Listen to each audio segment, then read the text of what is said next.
Hello. It's November. I'm sorry, December 5th, episode 47. Correct. 38. Was it 38? Oh, see, I told you to do it. I just do it to keep it on our toes. Good night. Good night. I'm ready to say good night. Man, you got me all messed up here. We're on the wrong side. Welcome, everybody, to Beyond the Shadowz podcast, hosted by Haunted Souls Paranormal. It is December 5th, episode 38. Yes. All right. So we're good. All right. And it's cold outside. Yes. Very cold. Yes, very cold. Very cold. It's supposed to be like holiday season for sure. They say 30 something this morning. Could be this morning. Yeah. Tomorrow morning. Yes. And that's supposed to be the high is only supposed to be like 40 something. I just want, here's the thing. I've always said, if it's really cold, at least let it snow, because then the cold's worth it. But no, it's not going to probably snow until I can't do that after Christmas. I bet. Yes. I don't want no snow. I love the snow. What do you mean? You have a Jeep. Why does it matter for you? You just go right over the snow. I got my little Honda Elantra. You need to plow the streets for you. I know. I'm not going to be able to get it out. Let's see. Well, Kathy's in here first. I love how it says orange face, orange raised eyebrows. It's an emoji. Your emojis don't come crossed. Lita was second. Hello. Lauren's in here. Hello. Yeah, Madison gets in here and she has this all set up by 6:20. Yeah. Yeah. Well, I didn't think I was going to because I had to travel here, so traffic was a pain in the butt. What's going on, Brandon? Hello. Early is the new late. Yeah, apparently. Hey, we were awful at the point where it was 15 minutes late. So yeah. I'd rather be a little early. What's up, Kenny Brown? Kenny. Hello. And Teresa and Lily are in. Hello. We met Lily at Strawberry Festival in Kimswick. Oh, okay. And stuff. So, welcome. Kathy says, why we changed seats? Well, if you need to know, I have these new multi-focus glasses. So Kathy says, you are fuzzy. Well, if I take my glasses off, so are you. So bear with us with the internet thing. It worked good last week, yeah. So I don't know what's the deal with it again. We're still trying to figure that out. Yeah. So, but I have multi-focus glasses. So when I look down, I can read my phone. And I wanted to see if I could see the comments in the screen. And if I look through the top, I get to see everybody's lovely comments and stuff. So, yes, I will be working the comments tonight. Mm-hmm. Madison will get her job back next week. I just wanted to see if I could do it. Yeah. And how well they worked. So, Madison said, are you going to be wearing them all the time now? I said, no. Even when you're driving? He said, I could drive just fine. I could drive fine without my glasses. It's the small stuff that I can't see. Like when I'm in the grocery store looking at labels. I'm always taking my glasses on and off. Now I can just leave them on. The funny thing was, though, I go, well, now we just need to fix your hearing. And he said, what? How do you fix the sound? I said, no, your hearing. And he goes, oh. It was literally just the perfect thing that happened. But, yeah. Yeah, it's like one job only. Yep. That's all I got is one job only. This is our third from last episode of the season. This one and then two more. Next week we have Santiago Cirillo on, TV star, actor, big into the Haya Nation, and stuff like that. So he'll be on, and then the last season finale will be Athena, the zombie expert. Mm-hmm. She has all of her degrees in chemical or biology and all that lovely stuff. Yeah. So, she'll be on talking about everybody get your zombie questions ready. Mm-hmm. And then don't forget, we're going to be taken by a month off. Mhm. We're going to restructure a lot of things, the holidays, changing up some stuff with the podcast, and then we'll be back probably about 4 weeks, 2 weeks after the holidays. Yeah. And then we'll start season 2. And hopefully things go well. It'll be a great, still haven't heard the answer, so I can't tell you what it is yet. But you'll hopefully see us. things will be it. Yeah. So we'll be on there. Hopefully, cross our fingers. We won't be in the office. We'll be on location somewhere. Yeah. So, but we'll let you know when we for sure know. Yeah. We're hoping. We're hoping. But with that, we have Matthew on. So we'll bring him on and see about let him talk. Hey, Matt. hello, Hey, hello. what's going on, guys? How are you? All right. Doing good. Hanging in there. Good. Yeah, Good. once I get the date right and everything, I was talking to you and totally forgot about it. I was like, I always get that before I get on what the date is and the episode. I was totally. Fair enough. I was back in the green room watching the whole thing unfold, so I'm glad she can keep you straight. Ain't that what kids are for? That's right. It's my job. So would you like to tell everybody how you got started, who you are, how you got started? Well, my name is Matthew Jackson, and I have been a paranormal investigator, ITC, experimenter, researcher since about 2009. I was kind of a late bloomer in the whole field. I didn't, I mean, I grew up a super weird kid. That's a given, but I didn't really have the paranormal on my radar as far as it being like a legitimate pursuit until probably like 2003. I had a pretty profound experience that kind of opened my eyes to the possibilities of our reality as we perceive it. And so that's when I started reading and studying and contemplating, the paranormal and so forth. And it was about 2009 that I actually started actively pursuing it. So, shortly thereafter, I started a blog that I just called Paraholics. A lot of people think that it's just another ghost hunting team, but it's really just me personally kind of I want to create a record to be able to reflect upon all the places that I've been to and places that I've investigated and the various experiences. And, by default, you wind up meeting people along the way that you just love working with and that you adore as friends. So I've kept the blog up since 2012, and I've recently started another online presence called Obscuravox ITC, where I'm just getting the site up and started, and it's basically where my viewpoints through experience have kind of evolved over the years, especially when dealing with ITC and the how it all might work and how it might be connected or not connected to what we quantify as like a haunting. So I noticed the more I rambled on and on and on my blog on Paraholics about my weird existential thoughts and views on ITC, that I felt like I was losing the ghost hunting audience. So I decided to create a different platform for me to kind of pursue that and to keep Paraholics to more of the fun stuff, more of the things that people can relate to. So that's kind of where I'm at with everything currently. But I've, like I said, I've been to a lot of different locations. I've had lots of success using all kinds of different types of equipment and experiments.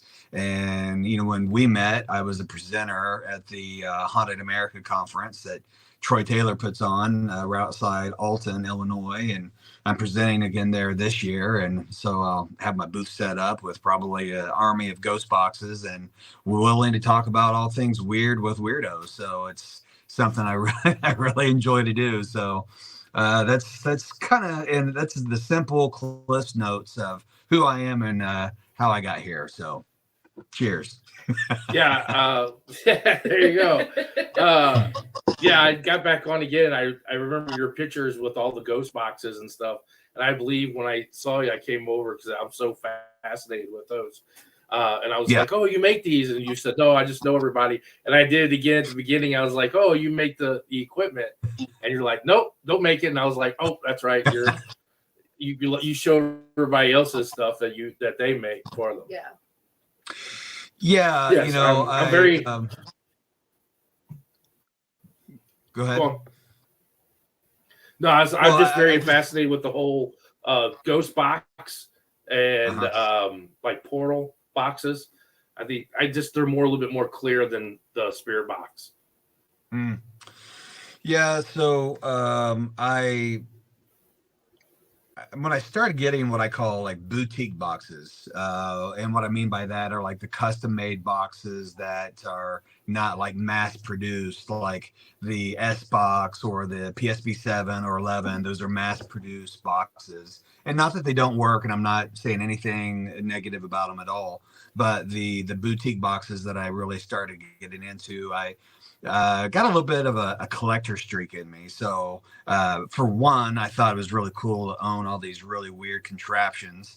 And for another, I started noticing, depending on the way the box was made and the way that it was tuned and the way that the different effects were applied to it, how it almost like these different boxes almost had like different personalities.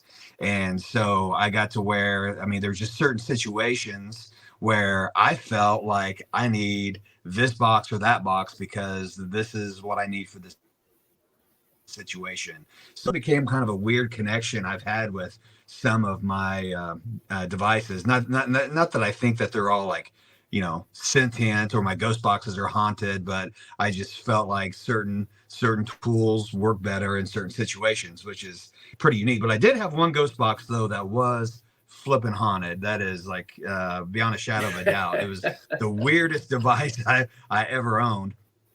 But yeah, and I don't use like portals personally, and the reason that I don't is because through all my studies with like ITC, you know, it's really like the raw audio that spirits need to facilitate vocalization. And even though a lot of my ghost boxes have like similar effects that like a portal device might have, the one thing that most ghost boxes don't do is suppress the audio before it actually comes through the device. And not that you can't get responses through portals, because I've made those types of devices and I've used them, and they do sound, you know, way crisp, you know, or the, you know, less staticky and so forth. But there's also a lot of voices that if you dial them in too much, you really kill a lot of communication that's there. Because my experience with ITC, it seems like the responses are either low, below what you might hear in a radio chatter, or it will bounce through higher than that. And so depending on, you know, where you're at in your location, some of the communication might be coming through at a lower note, and you might be losing it because you have it suppressed, depending on how you have your portal device adjusted. So okay. But you know, they do work. But as far as like my research and the different boxes that I own, I don't have. I might have one box that's similarly built to the way a portal's made, but yeah, most of my boxes aren't quite like that. But I'm really familiar with them. Yeah, you got some really cool. You got like the old-fashioned radios and stuff that are made into the spirit boxes and stuff, which are really cool. I like the that old kind of collector thing of different. Yeah. Since you and I met, I actually have gotten my hands on one of the original Frank's boxes made by Frank Sumption. So I'm just now getting to where, and I've owned a couple Frank's boxes in the past. They're just super rare. You know, he's the inventor of the Ghost Box, and Frank passed away a few years ago. So his boxes are not like widely available, and obviously not being. It's like the DR60. What's that? It's like the DR60. It's like the Holy Grail. The DR60. Yeah, the Holy Grail. Yeah. So you know, trying to get your hands on a DR60 or a Frank's box. Yeah, good luck, and I hope you got a bankroll. You know, because they command a pretty high price. I have a DR60. So and I gotta ask. Yeah. Go on. Oh No, go on. I have a DR60, and I don't think I've ever had a piece of equipment that I have such a love relationship with. It's a complicated little device, and I go hot and cold with it. Sometimes I think it's great, and other times I want to throw it against the wall like a hockey puck. So. Yeah, the only thing I really like it that it comes through, but I don't like how low the sound is, and you can't turn it up. So if you really want to hear something, you have to record it onto another object, and then it's just so much time to do that. Yeah, I have a way of transferring the audio. I have a way of transferring my audio from the DR60. There's a little bit of a delay that I think is messing us up, but I have a way of transferring my audio from the DR60 to like a Zoom recorder, and then from there I can put it on my laptop and try to clean it up. But it's a lot of work. It's pretty labor intensive. You got to really want a freaking EVP to go through all that work. Better be some good evidence of that. Absolutely, because that's a lot of work. And so going to the paranormal thing, where was the first place that you've ever investigated? The first place I ever investigated. Wow. So it was actually in a strip mall, like shopping center, which was kind of funny because it was new construction. It wasn't old at all. But the owner of a particular store was having all these experiences, and she I own actually a hair salon. That's my real job. And she was in my hair salon talking to my brother and I, telling us about this weird paranormal stuff that was happening in her business. And at that point I'd met a couple paranormal investigators that were based out of Indianapolis, and I thought, well, you know what? I'm gonna introduce these people to each other so if they can like help them out. But the caveat is I get to go on the investigation. So I completely wormed my way in to be able to go just to check it out, because by that point, I was well entrenched into reading and studying about the paranormal, but and by that point the television shows are on, and I was fascinated that was even like a real pursuit. And so I just wanted to go, and I wanted to see what it was like. And so that was my first investigation, was in a freaking store. That's most people are like, oh, it's a prison or asylum. He's like, nope, it's a strip mall. It's just a store. Yeah, I think it was called like everything. Yeah, I think it was called like the Crystal Cottage or something silly like that. And I mean, it was just like, full of like knickknacks and candles, and it was a weird place to be haunted. But it was an interesting night, and I actually had an experience that I couldn't shake, which just made me want to do it again, because I'm a skeptical believer with most things. So I had this experience where we were all going into the back of the store near the mechanic room, and we were going to do a session back there. And I was kind of the last person to leave like the store floor to go back there. And I heard somebody walk up behind me, and I felt like somebody was standing there. And so I sidestepped, like, hey, go ahead, I'll be right there, because I was messing with like a camera or something like that. And that's when I realized there was nobody behind me that I could see, at least. And I was like, it was kind of like one of those moments from Goonies. It's like, hey, you guys. And I mean, it freaked me out, man. So I caught up with the group really quick, and I told them what happened. And I just, thought about that for days. Like, did I really? Because there was no doubt in my mind that somebody walked up behind me, because I heard the footsteps and everything, and there was no one there that I could see. So it was a trip. So, I was going to ask you that. Oh, so from there, so they were hooked on that thing, and everything. what's been like your most favorite place that you've gone to that you would go back again and again?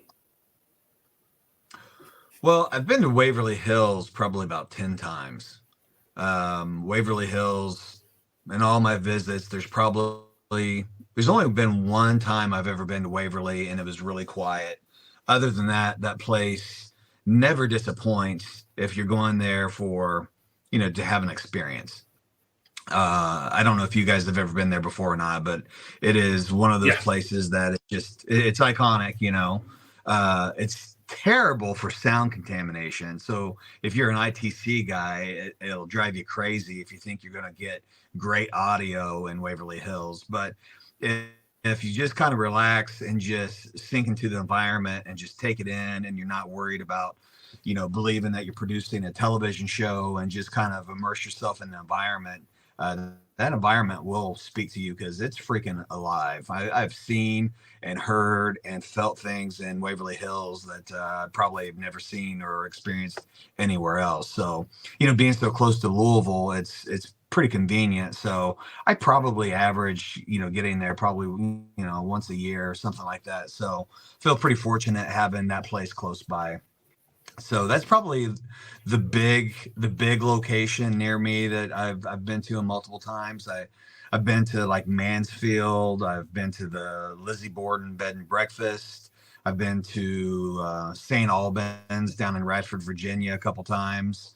Multiple residences, smaller businesses. Here in Indiana we have like the Monroe House in Hartford City. I've been there a couple times. I've been RCI or whatever it's called now. So I've been to a lot of.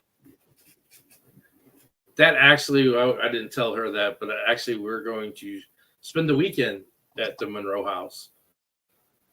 So good luck with that.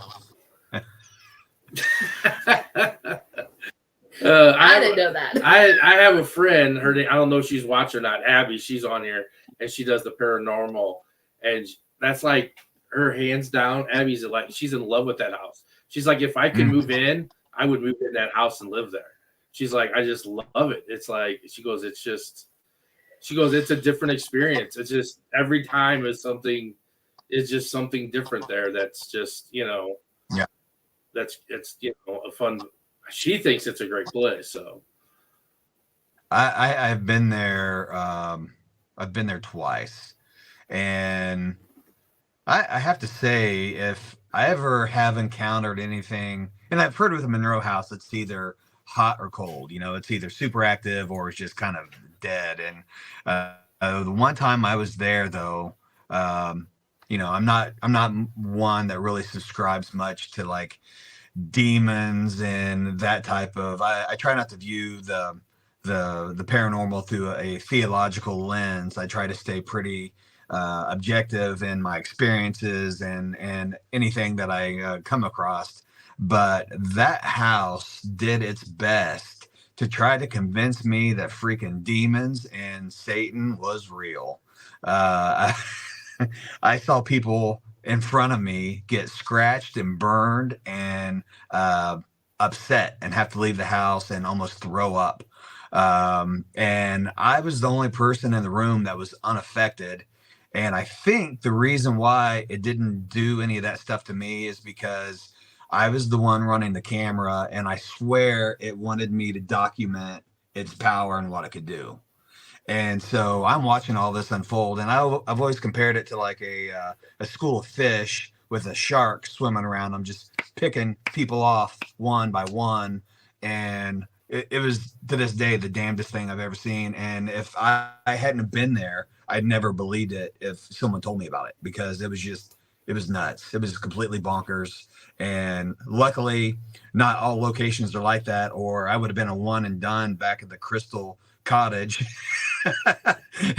and never investigated again. But it was an experience I will never ever forget. So have fun. I'm videotaping that week. He's like, have fun. So see you guys later. Have fun. The entire time. Yeah. After as soon as I said it, she came on. She's like, "Hi, talk about your favorite place, Abs." Yeah, I've never been there, and I've heard so many people talk about. I mean, you see it because it's such a big place, like a named place. You know, everybody's like Monroe House, Monroe. You know, and I get on TikTok and get lost, and I don't watch too many people on TikTok. But you know, like I know, like Kalani was at there one night and stuff, and he said that his wife was like scratched or something down in the basement. And I've asked Abby numerous times. I'm like, "Hey, has this ever happened?" And she's like, "There's been a couple people pushed, and you know, and stuff like that." So I'm excited. I can't wait. Something different. I've never experienced none of that. I mean, I've been doing this for almost 5 years, and I've never really experienced like the thing flying off a table or a door slamming, you know. And I say that now and watch, you know, things start going crazy. But I guess as being an investigator, I really want to experience that. I want to be like, dude, I just saw that cup fly across that table, off that table, and hit a wall, or you know, something. You know, I mean, you got pushed, or no, you thought you ran into a lady. Yeah, she was at a movie theater, and she thought she had stepped in front of a lady coming out of the bathroom at the end of the steps, and she was like, "I swear there was somebody there," and she came down and she told me. And they say that the theater's haunted here in St. Louis. And then the next day, the guys were talking about. Like, yeah, people have gotten pushed down the stairs. And I'm like, yeah, there's a lady up there that pushes people at the top of the stairs. And I'm like, well, I guess you encountered her. She didn't push you at least.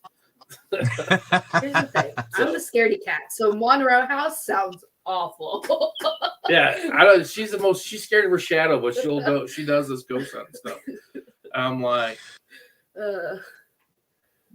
Yeah, I mean, you never know. Like I've had many friends that have been to the Monroe House, and it's been super quiet, and nothing's happened. So I never know. We never know what the catalyst is on what's going to set off the environment in one of these locations to make it really pop off, or you know, if it's going to be like a quote unquote off night. You know, so I've always approached anymore whenever I go anywhere not to have any expectation.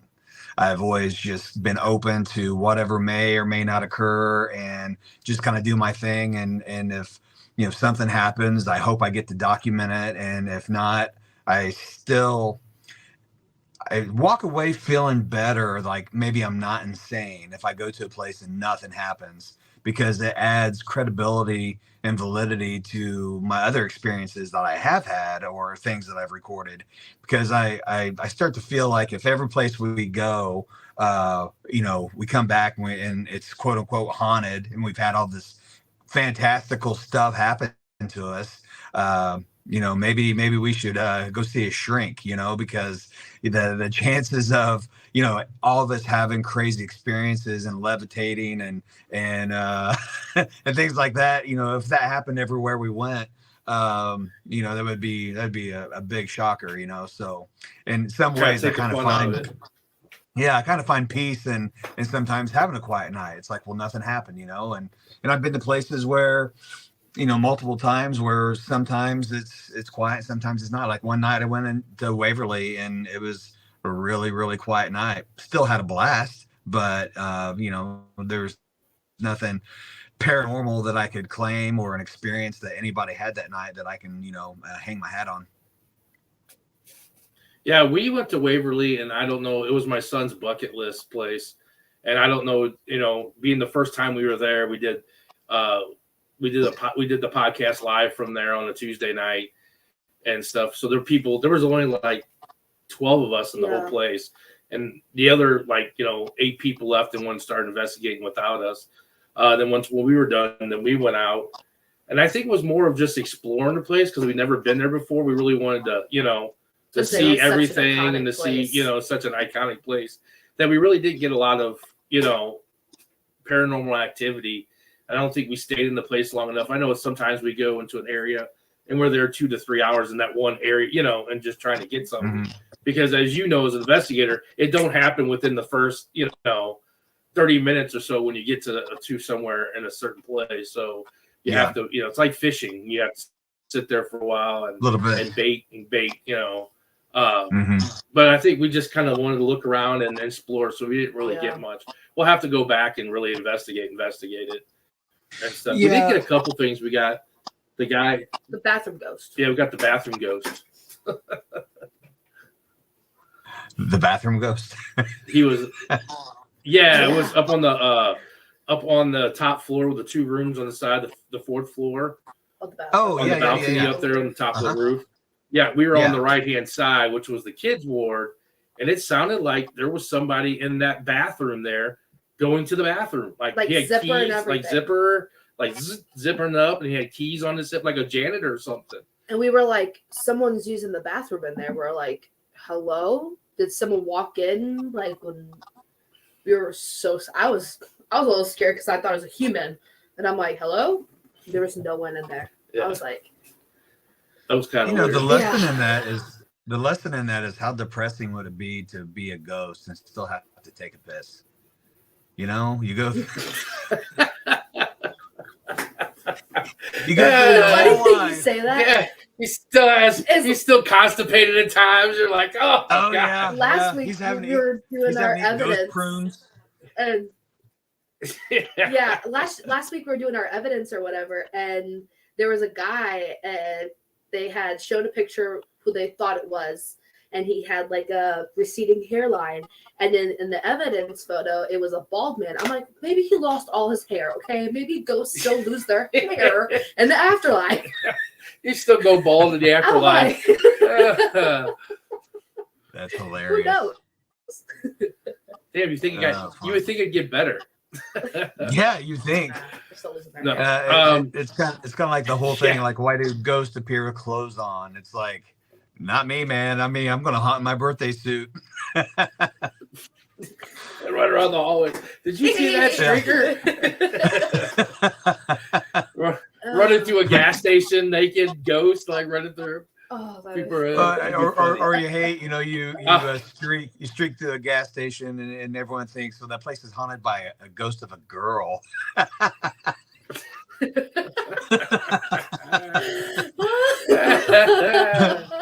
Be careful what you wish for, folks. yeah. That's the truth. Yeah. So of what so Waverly would be the most you've gone to and stuff. So if some people do, some people don't. If you came across a skeptic, and then do you have one piece of equipment, or not one piece of evidence that you show people that say, hey, this is, to like a skeptic or something that you've captured to say, this is a ghost, this is a spirit, this is nothing fake, nothing, anything like that. Well, once upon a time, I thought I had to prove something to other people. And, my experience in dealing with people in this field is if somebody is a skeptic, they usually have a pretty healthy perspective and they're still open-minded, and you can basically show a skeptic or play a piece of audio for a skeptic, or capture a piece of audio in front of a skeptic and or an EVP or whatever, and so they can observe the parameters that this anomalous voice happen or what have you. And if they're truly just a skeptic, they should still be somewhat there should be some impression made upon them that would make them think like, how did that happen, but the problem is there's a lot of cynics out there. Cynics are the haters and the people that are so close-minded that no matter what you present to them, they're going to be dismissive in some way. And, and there might be a reason why somebody's cynical. I mean, but a lot of times they're just trolling the paranormal, because if you get down to it, there's really not any approach or any method that we use to, quote unquote, hunt and ghost that is not debunkable in some manner. But just because you might be able to explain the way something works, like a ghost box or something, just because you might be able to explain how it works doesn't mean you can explain the experience that somebody might have with the equipment.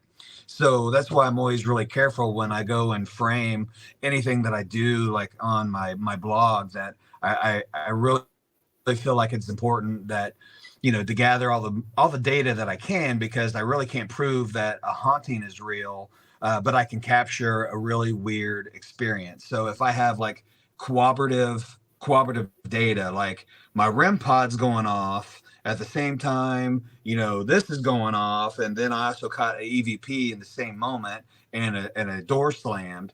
All those things together add up to something fairly unexplainable. It's like, how can you explain what just happened in that moment versus that was a ghost, but you can't prove it. You know what I mean? So I think as a field we could probably do better as far as like how we and let's face it. I mean, there's so many people out there that are just baiting for clicks, and the way that they hype up. I'm sorry, Zach Baggins, you're a brilliant businessman, but when you're 50 years old and you've been doing this for 30 years and you're still screaming, I mean, come on. And a lot of people emulate just what they've observed, and they think that's how it's done. And so you see a lot of tomfoolery, for lack of a better word, going on in a lot of presentations, which as a whole, it makes it really hard for the paranormal field to be taken serious. So I think until, and I have a good time. Don't get me wrong. I'm not some like academic nerd out there, in these locations. I'm having a great time, just like we all do. But at the same time, I think that we need to really think about the way that we present ourselves and what we show other people, and try to be as careful as we can to, try to, like I said, do things better and to make us look a little bit more serious, Yeah, I recently just had a conversation with someone about the whole, I say TikTok because TikTok has made the paranormal world just crazy.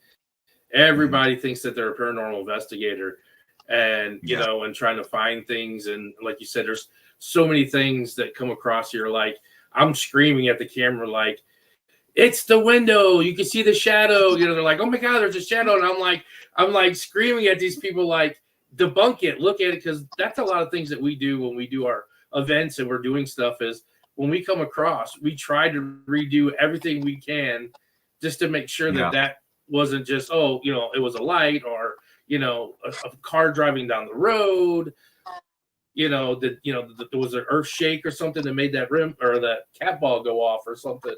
So, we really try to debunk because of that stuff. I don't want, someone to say, well, it rolled off the table because, someone hit it, or, whatever, just in general and stuff. So, but the TikTok world has gotten so bad that everybody they see this every day when they're watching these videos, and these other paranormal people that, like you said, want the clicks, want the things. Like last week, we went through some of the videos, and it was so hard to go through videos and look, because you would think, like, the guy's walking through, oh, there's a ghost, and then he looks away, he comes back, and nothing's there. Well, you've done spliced it, and edited it and changed it and stuff like that. So yeah, I'm just kind of getting kind of tired of the whole TikTok paranormal world and stuff. I'm just kind of over that.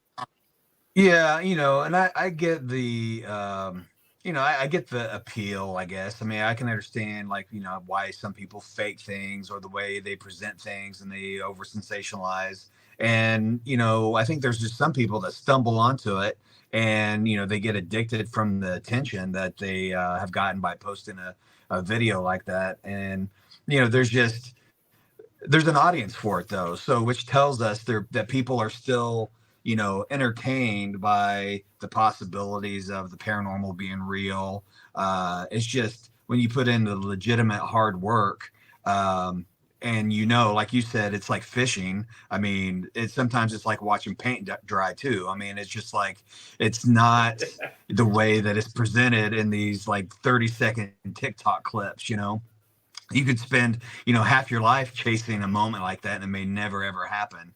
And for a person like Right. me who might put hours and hours into editing one 20-minute ITC session, that I know that I had some direct, intelligent, fantastic replies, and to put all that work into it, and I know I have something special, and to present it, and for it to only get a few hundred views, and then you go to TikTok and you see somebody that obviously has faked something or whatever, and it's gotten like 1 million views, you're like, we're in the upside down. This makes absolutely no sense to me. And so that's why, I just personally don't care, because, I'm not out, I guess, to be an entertainer or a celebrity. I'm passionate about my pursuit and the work that I do and my Right. approach. And I sleep well every night knowing that, I'm not out, doing stuff like that. So Yeah, it's like, we talk about it too. And I'm like, this person, you could tell this person's faking stuff on their lives. Like, the action that you ever see is always behind camera. It's never in front of the camera. yeah. You always see their stuff, and they got like 2.5 thousand people watching their lives. And I'm like, this is all fake. You people are like, Yeah. they're loving it. They're eating it up. I'm like, go watch someone that's actually really doing an investigation, and see something that's really true. Right. So yeah, that's gotten out of control. That's just really crazy. Yeah. We know that the ghost box is your favorite because you have so many and you collect them. What would be your other piece of favorite equipment that you like?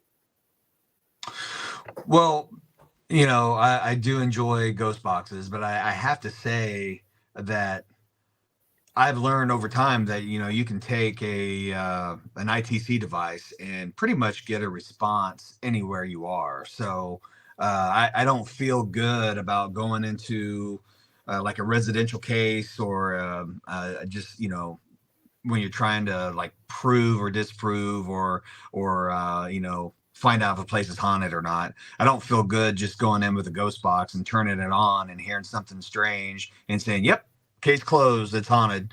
I kind of have my own little pecking order of what I like to do when I approach an investigation. And, I don't really feel good about breaking out a ghost box if I can't catch at least an EVP in the location.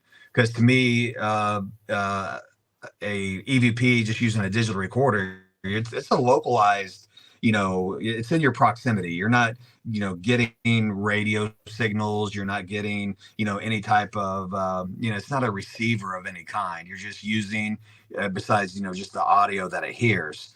So to me, if I can't catch an EVP at a location, I have a really hard time doing anything else. So to me, an EVP and a digital recorder, the recorder is the number one piece of equipment that I feel like is necessary to, because I'm such an audio guy, and there's so much that visually, cameras are a nightmare, with the dust and bugs and moisture in the air. Trying to get something visual is just so tough. So I've always relied more on the audio side of things. And so to me, the digital recorder's my go-to. So what kind of piece of equipment do you wish, like, in the future, that you could have? That I Like, could if you have? could take any kind of equipment that yeah. Oh, wow. That is Money's no option. Money's no option, I tell you. I really don't know. It would be really nice if we knew what spectrum of light to actually see a spirit. Where they actually lie in our reality. If they're in our space at all, to be able to have a way to visually actually see them would be just amazing. And I don't know what that piece of equipment would be, but that would be incredible. And but right now, with the way things are with CGI and special effects, it would be so hard, even if you knew that your capture of a full-bodied apparition or an alien or a Sasquatch or whatever you caught, even if you knew 100% it was real and not doctored, 90% of the people out there would dismiss it, because things are so realistic now that it'd be really hard to present anything visual and have people accept it. But to me personally, to be able to have that experience, to be able to see into the spectrum of where a spirit may be, would be mind blowing. That would be kind of cool. Some ghost goggles. Ghost goggles. It's like Flex the light. it's like when you're doing an EVP session and you got the recorder in your hand, you know, how close are they to you to actually like talking to the microphone? I mean, are they up in your grill, or are you catching them far away, or, you know, how does that work? You know, so I think that would be really cool to know. Now you got me thinking I'm gonna be swinging while I'm doing EVPs. Like, you standing right next to me. Hey, that's gonna make me think now. When you're going to get an EVP and get a really good one. Are they like right here? Are they right here on top of me now? Are they? I am now putting all my EVPs away from me. Set the recorder down and walk away. Yeah, Yep. I'm just gonna walk away from I'm that. just They can like, talk to them over hey, what? there. Now you know what I have to deal with. I mean, it's like she starts running away. I'm like, what are you running for? We're supposed to be running towards it. That's what we're here That's right. for. Wrong direction. That's how you die. Yeah. And have you ever seen a horror movie? If you run towards it, you die. So I gotta ask this. I ask all of our guests and everything. What is your bucket list of places that you would love? One place or two what you would love to go to in the United States and then out of the United States. Oh man, I didn't know there was going to be a quiz. Equipment, locations now. Jeez. In the United States, wow, that is really, really tough. You know, it might sound a little, I don't know, a little predictable, but I'd really like to check out Gettysburg. You know, they claim that that's the most haunted place in the United States. And I, from what I've heard, you can't investigate on the grounds at night, but I would still love the opportunity to go there and just see what it feels like. Like, you know, I think that would be pretty amazing. Who did we have on? And out of the United States, we just had someone on it. Went to Gettysburg at nighttime. The national park let them. Oh, Night Song. I think it was Night Song. The girls from Night Song. No, the lady. Choose this. It was after Night Song. Oh, she said she had went to Gettysburg, and the national. They said that she could drive on the road and stuff, like not go out on the field, but she could drive out around Christy. there. Oh, Christy. Okay. Oh yeah, it was Yeah. Christy. Christy. It was Christy. Yeah, not Night Song. Sorry, it was Christy, and she said that they let her drive like on the outsides of the field. Yeah. And stuff like, but she said she could hear things like gunshots and different stuff going on in the woods. She's like, at one point you could literally hear like a trampoline noise, like something was like rushing in the woods and stuff. And it would have been like if soldiers were running or you know, coming through the route. She said you could hear it out there and stuff. So yeah, Gettysburg would be really cool. yeah, that'd be great. I'd also like to check out like Alcatraz. I think that'd be really cool.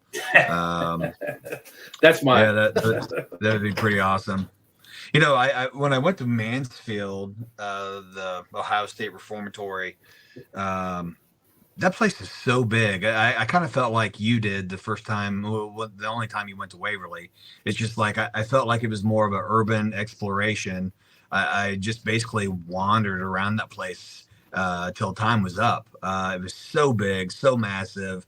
It was kind of overwhelming thinking about, you know, like how do you even investigate a place that's this big, you know? But it was, you talk about something that was an impressive location. If you ever get a chance to go there, I definitely recommend it. Yeah, we were looking at Trans-Allegheny in West Virginia. And yeah, I'd love to go there. Yeah. Mm-hmm. St. Albans. We're trying to make a weekend thing. Yeah. I'd also like to go to Penhurst. I think Penhurst would be really, really intense to go to. Hmm. Yeah. There is a place. Was it West Tennessee prison? West Tennessee Yeah, Penitentiary. yeah. I've been I think trying I've to get heard a of hold that. of them to see if they do investigations there or not. But I thought we're going to be in Tennessee in May, and I thought that'd be kind of cool because I know they did that's when they did the Green Mile and the Last Stand and stuff with and stuff. They did film those movies there, and apparently Yeah. the electric chair, old Sparky's still there. Yeah, that's really cool. But as far as like out of the United States, I think it'd be amazing to go to that island outside of Venice in Italy, that Preveli Island. I'm not sure how you pronounce it, but it was the island where they basically put people that were sick with the plague. Um, and it's like an island that you're not, like, the Italian government doesn't really allow people to go to. But I think, of course, the Ghost Adventures guys, they got to go there. But I think that would be wild. Also, like oh, where was the big Chernobyl, where the Russian disaster happened Yeah, with the nuclear reactor? That would be a wild location to go to. Of course, you couldn't get me to go to Russia for anything, but uh, that would be they say, amazing "Hey, we're gonna place go to ghost see. hunting." They're like, "There." Yeah, yeah. But yeah, I would say those would be my top international locations. I think that'd be pretty intense. That's the second Chernobyl we had. Hmm. Someone else Yeah. said that too. I That's mean, what, I'd like the Italy one too. I mean, I can yeah, go that visit. island would be I can pretty go cool. visit some family, go to Italy, then hop over to the island. The island one's pretty cool. It would be That'd be really really cool to go to Scotland too, to Edinburgh, to the city under the city where they basically locked everybody with the plague there too. And I mean, Edinburgh is like built on top of itself, so the underneath the city is like the old city, and that's where they put all the sick people. So that would be pretty wild to be able to investigate there as well.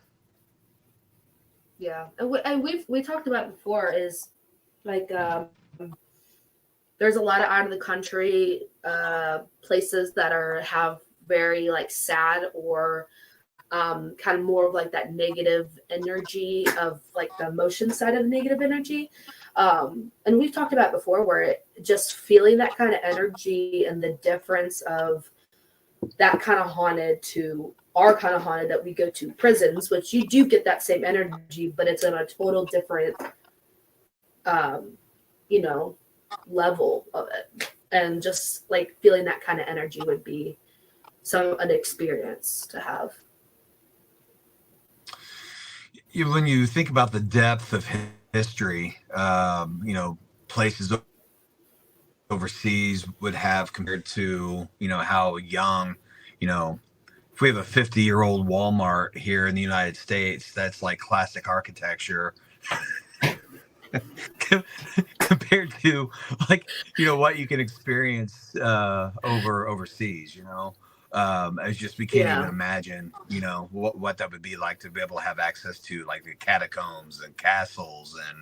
And yeah, it's definitely a different level. I actually had a trip I mean, that planned. goes. Go on. I had a trip planned March of 2020. I was going to go to England and investigate with a friend of mine who's a paranormal investigator in the UK. We had a map of every location that we were going to hit in that week.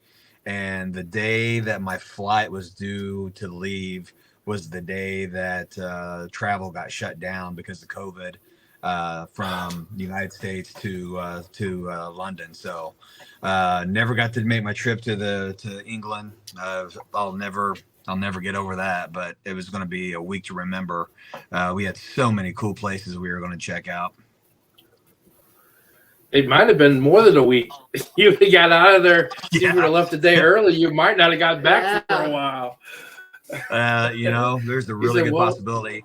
And my buddy that was over there, we were kind of seeing the writing on the wall a couple weeks ahead of time, like this is not going good. And he was telling me how things were devolving in England, and I was telling him how stuff was happening here, and so we were keeping in pretty close contact, and we pretty well knew about 2 weeks out the trip probably was going to get scrapped. So it definitely did.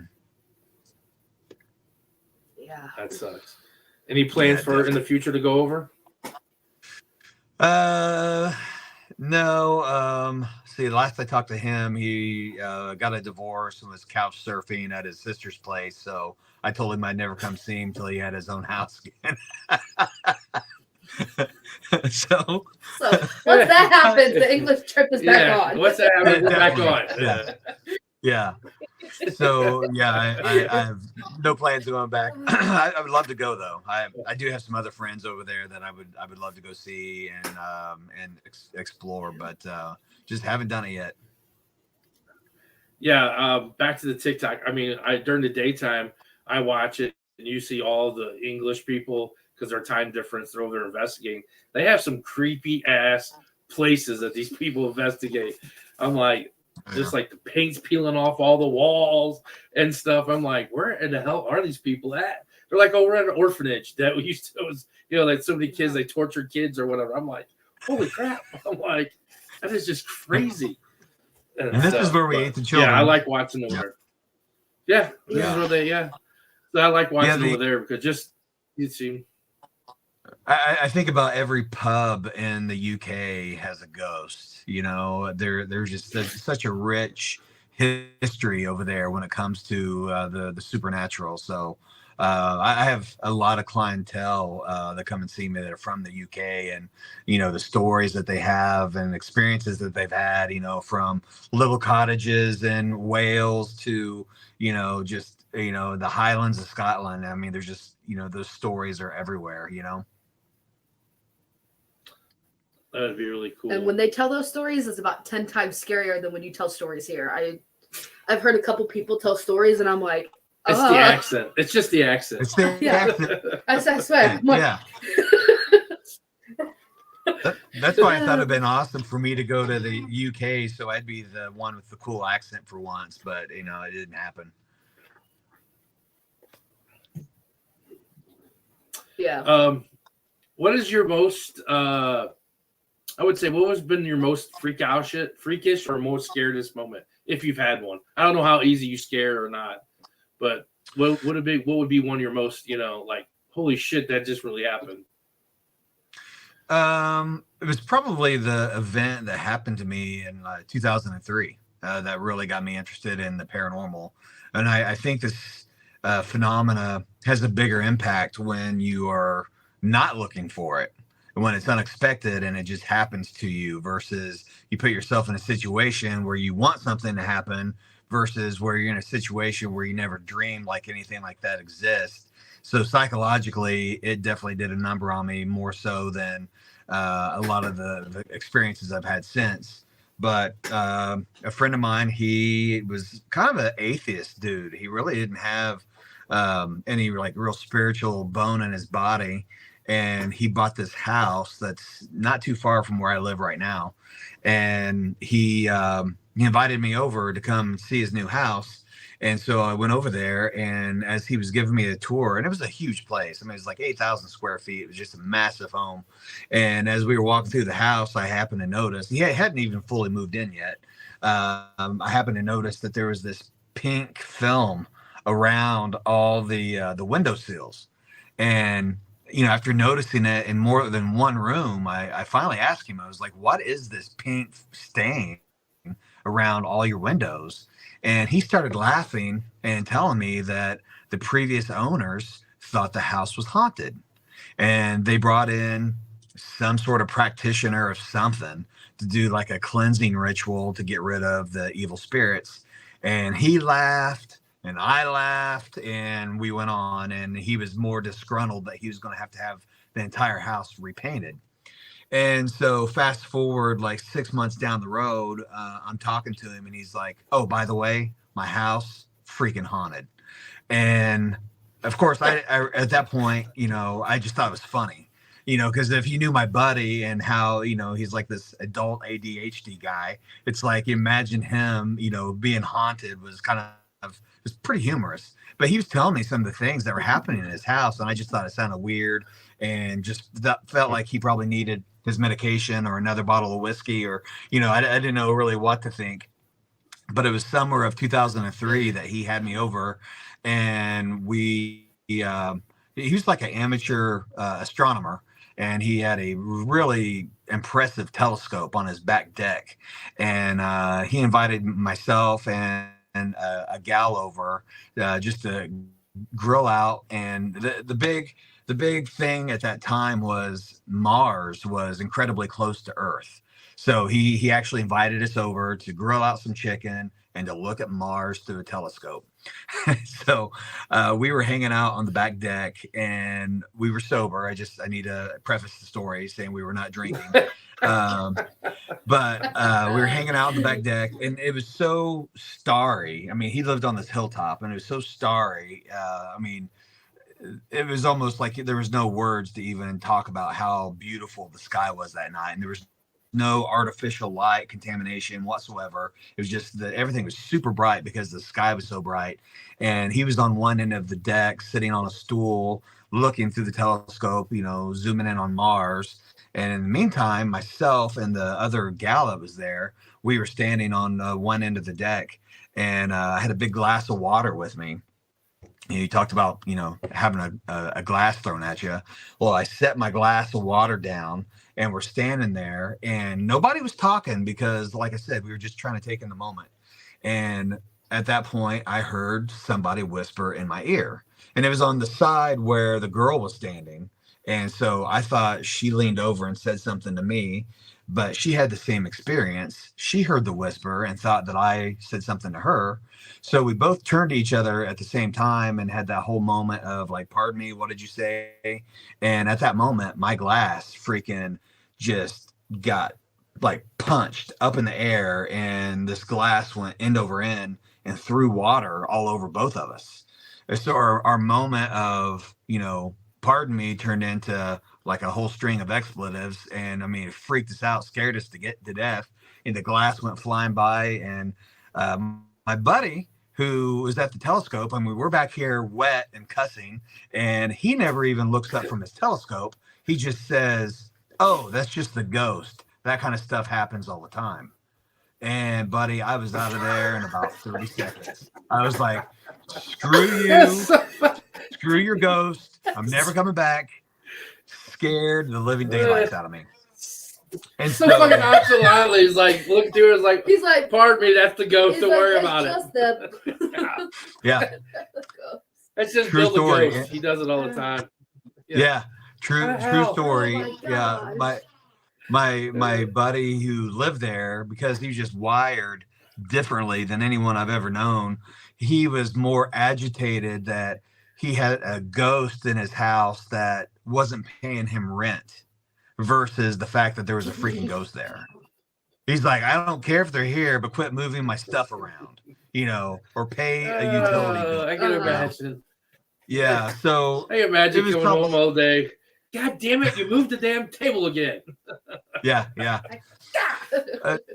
So I let that kind of ruminate in my head for a few days before I called him back, and I was talking to him about it, because of course after that I had some questions, and so we started talking about his freaking ghost, and it turned out that his house was the location of a homicide back in 1970.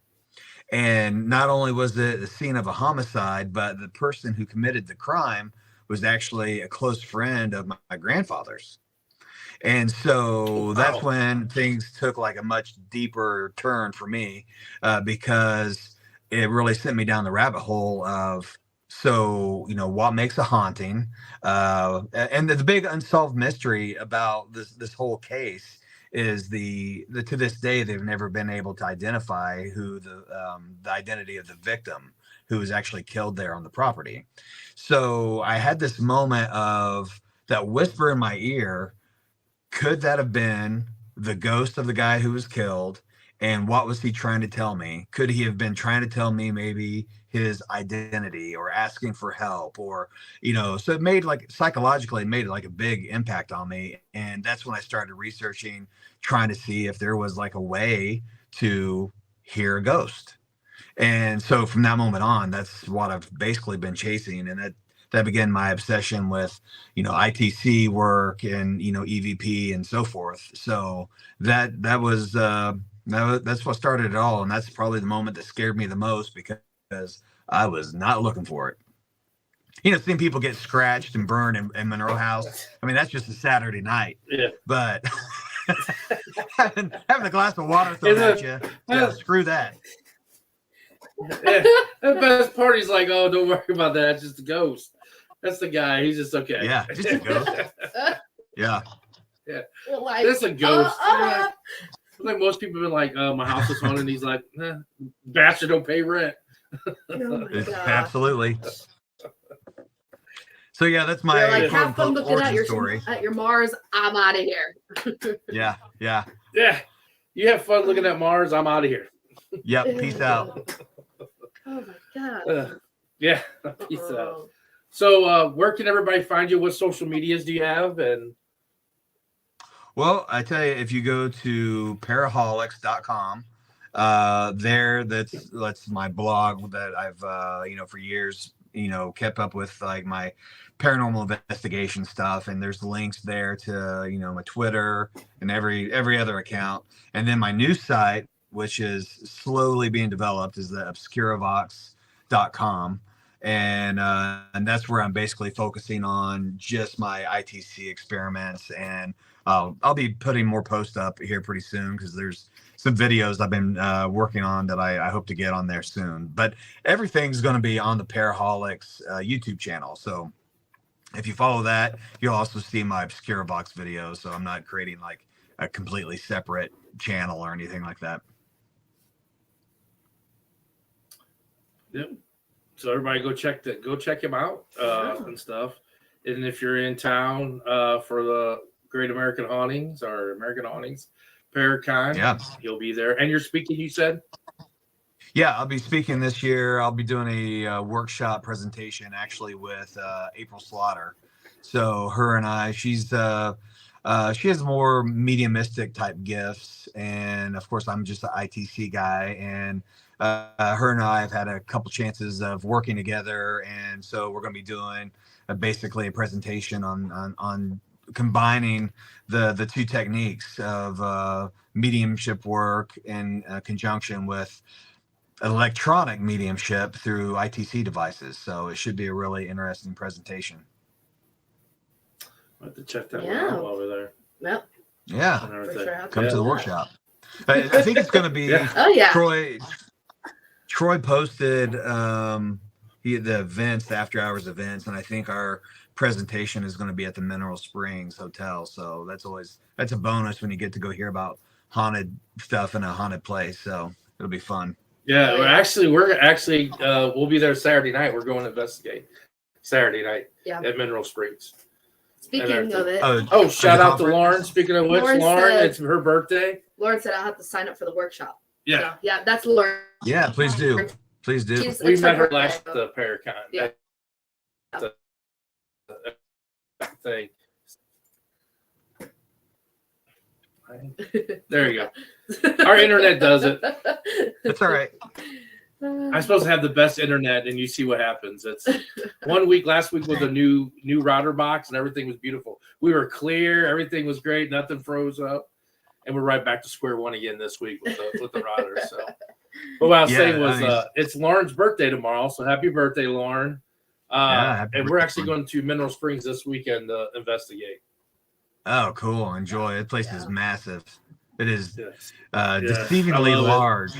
Yeah. I don't know what's going on. I was just going to say your guys' faces. Like I can't even make out like your faces very clear on the feed. Yeah. Yeah. I don't know what it is going on with it. I have no I don't know. idea. I'm looking at you on my That's our iPad lovely and my internet. phone. Yeah. I don't know what's going on with the internet. That's our lovely internet here. But That's all right. we'll figure it out. I was trying to see. Oh, nope, not on it. Yeah. What are you on Friday night or Saturday? I think Saturday night. Go see if my. But the workshops, the after-hour workshops are after the investigations happen after the workshop. So you can sign up for a workshop and still be able to go out and investigate as well. So you don't miss out on anything. Yeah, I know there was one. She might be the one that's doing the scrying mirror class workshop, the Black Mirror scrying Black Mirror workshop. She might be. And stuff. Yeah, I know. I know. saw that. Yeah, I was like, I definitely want to go do that one because I've been. Yeah, she's doing those right now. Yeah, she's doing that on. She's got something going on Friday night too. Last year she did a presentation on Skinwalker Ranch that I got to help out with, so that was pretty interesting. That's lovely. Them damn skinwalkers, man. Yeah, I'll get you. Yeah. They freak me out. I'd rather a shadow man come running at me. If a skinwalker I'm huddling down and fetal position. Get in that fetal position. There's that one skinwalker closet in the Monroe house. I thought I should mention. Just don't open that and you'll be fine. What? Well, there you go. I'm not. You're gonna go sit right inside there for the. Yeah. We'll take you in and let you take the camera all by yourself, and you can just with the camera. It's so funny because everyone loves to stick me because everyone knows I'm terrified. Everyone loves to stick me in the most haunted places with the camera facing me, and it's entertainment for everybody. It just amazes me that she's so scared, but she wants to ghost hunt. You know what? If she wants our to be an fans want investigator. it, I'll do it. Well, not once. You are an investigator, and you're still scared. Oh yeah. I don't know what. I don't know. It's like a scary movie or a haunted house. You're terrified, but you still go back. You can be the drippy nose girl from the Blair Witch Project with the camera right in your face, screaming. If you find this, please tell me where I'm at. I'm at the Monroe house. You can find me in the block. Just crying. I just got bit by a skinwalker. It's 30 minutes of me just bawling my eyes. Yeah, I just got bit by a skinwalker. Guys, Don't get me. and Everybody's like, it's fake. Happy. She's faking it on TikTok. She's faking it. and everyone's like, she's just doing it. No, I'm not. Trust me, I don't want to be here in this closet right now. That makes you really want to go to Monroe House. I don't have to go twice. You're gonna stick me in that closet, aren't you? We joke about it now, and I'm laughing, but I'll be crying. We can say, well, if you get a chance to meet the owners, if you get a chance to meet the owners, they're super nice people. Yep. Yeah. Yep. Pam and Eddie. Cool. Like I said, Abby, like my friend Abby, she's been there like 6 times or so. Just last year alone, she's been there that many times. And she's like, Eddie, like the first time she went, she said Eddie met her there at the house and kind of showed her the room and everything. And then they walked down the front porch and he's like, oh, I forgot to turn off this light. And he kind of looked at her and was like, are you going back in? And she's like, well, I wasn't. Do you need me to go shut the light off? She's like, he was like terrified to be in the own house by himself. He's like, you don't even want to go in there by himself. Yeah. And she's like, do you need me to go in there and do this for you? And he's like, you're going to stay here by yourself? And she's like, yeah, I got no problem. Hey, he knows what's in that house.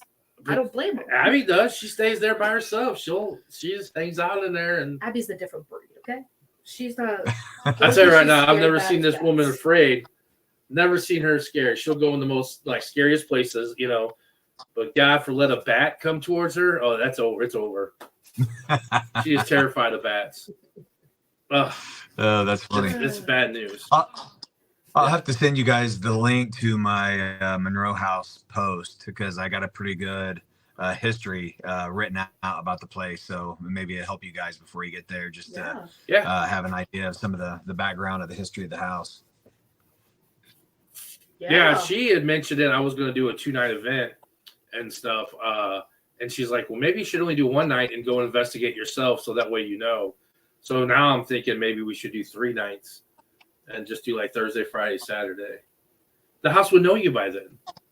Oh my gosh. You never know, though. You can get 3 different things for 3 different nights. Holy cow. I'm not going to get any sleep. You can sleep in the closet. I'm sleeping in the car. Take a nap. Oh, man. I had a guy do that one time. We were at a location, and he was so terrified that he even insisted on sleeping on the vehicle. We've only slept at one location, McIntyre Villa. We actually went to sleep. But other than that, I've never really went to sleep anywhere else. Like, spent the night there or nothing. I took a power nap when I stayed at the Old South Pittsburgh Hospital.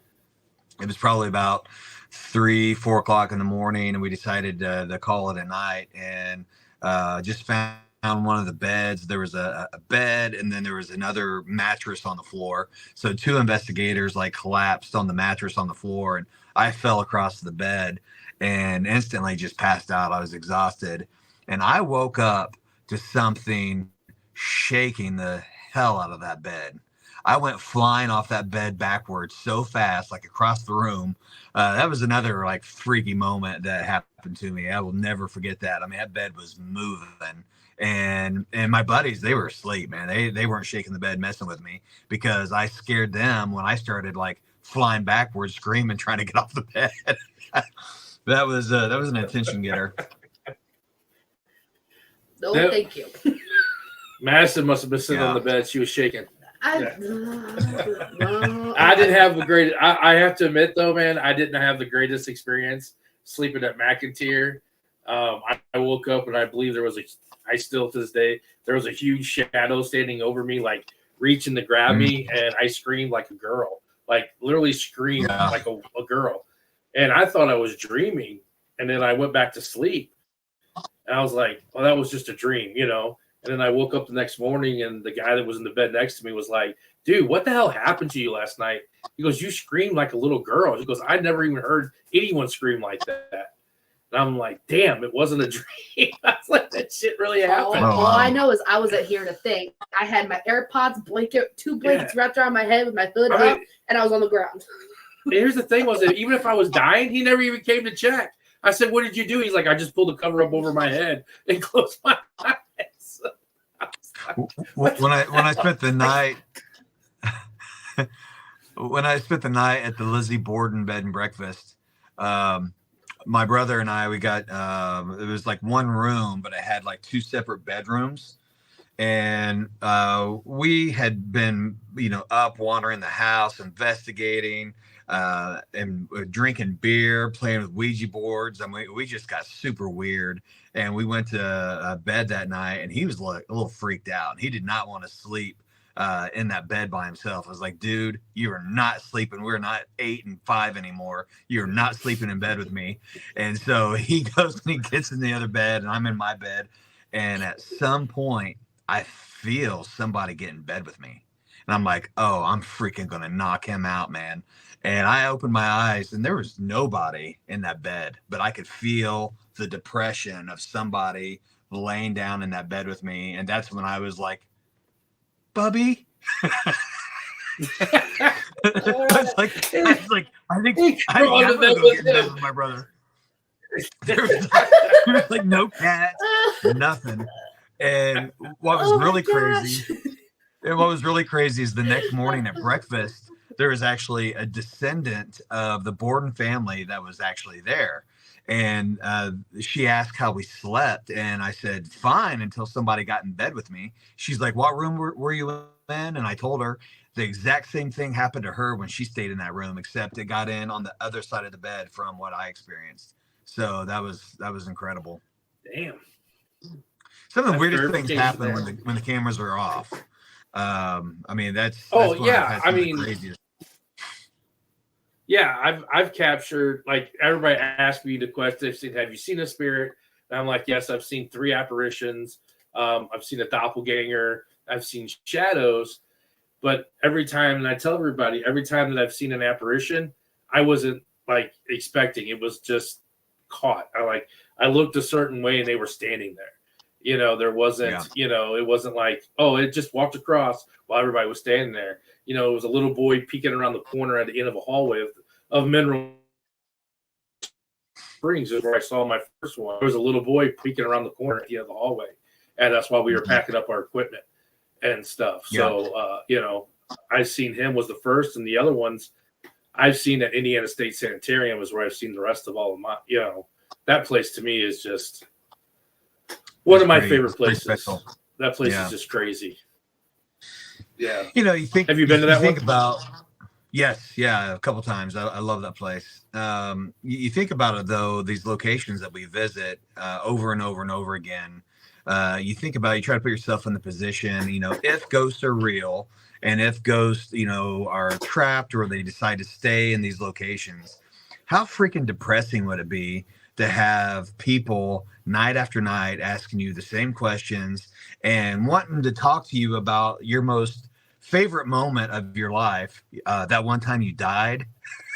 It's like, how torturous would that be? And so I've found that a lot of times in those more casual moments where we're not like quote unquote doing like a session, or we're just talking amongst ourselves or cutting up, having like real human moments, that seems to be a lot of times when they want to interject themselves the most, because it's probably more realistic to them than being drilled and talk about sad things all the time. So I've tried to be more mindful of that whenever I go in those locations, especially like the pay to play places, because they just get the same thing over and over again. It's just like, Yes. I know how I would be. It's like, no, I'm not going to tell you my name. I'm going to tell you my name is freaking Beelzebub, and I hope you shit your pants, So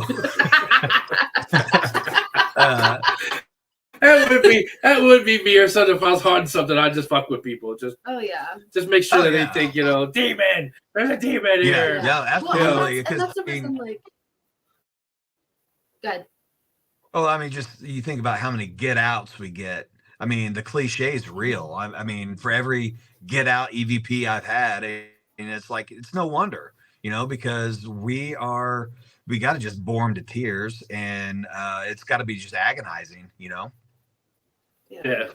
Well, and that's why, like, a lot of people are like, we've gone on TikTok live before just because it's 3 a.m. and we're like, okay, why not? And we've done it before, and everyone's like, what are you guys doing? Why are you guys just joking around? And a lot of people have said, like, they're like, why are you guys joking? Why are you guys joking? Because we've done this since, you've been doing this for 5 years. I've been doing this for, 2 years or so. And all these people have just seen these people come in and out. And they're, like you said, asking the same questions, they're like, and a lot of serious, there are serious moments with us. But how many times do we just sit in the hallway and banter back and forth to each other, and we're getting footsteps and knocks and laser grids are going, REM pods are going off, K2 meters are going off, because we are just, it's something different. It's something, It's more like you're ignoring them. Like you're not giving them your full attention. Yeah. We've noticed that we're like, things are not going on. And then we start playing a game like the grocery list. I don't know if you ever heard where someone starts with A and B and C, and we start playing this game. And we've never been able to finish the game because by the time we get to a certain thing, the activity starts ramping up because they're like, hey, you're ignoring us. Hey, we're here. You're supposed to be paying attention, even though we don't like to respond back to you, but you're still supposed to be paying attention to us and stuff. And then they get, and they start acting and interacting with us and stuff. But like you said, it could be that common conversation that, you're not asking, and I tell people that there's not a dumb question, but yeah, they are dead. We all know they're dead. We know they died here, or, they're dead, not necessarily died here, but, so ask them other things like your favorite breakfast, your favorite, what did you like to do when you were living? Did you drive or did you walk? Did you like the bus? You know, questions like that to where you say it's a different, you're actually trying to have a conversation and not just asking them their, you know, their main moment in life of dying and stuff like that. Yeah, it's kind of like if you're trying to have a conversation with somebody who is like terminally ill, and you know that they're going to die, they know that they're going to die. Go in and have a conversation and just start asking them about, man, so when you think you're going to die?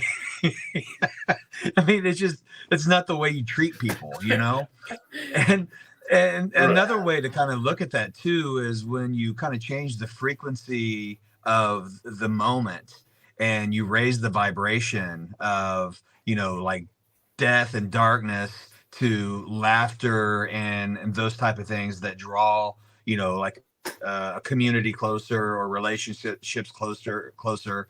I think those are the moments too that spirits can identify with, and so they want to be a part of that moment. So I think it's a smart approach. And it can be done in a way that's still respectful. So Right. It doesn't have to be Everything that we do. I mean, that's what I tell. Yeah. Everything is respectful.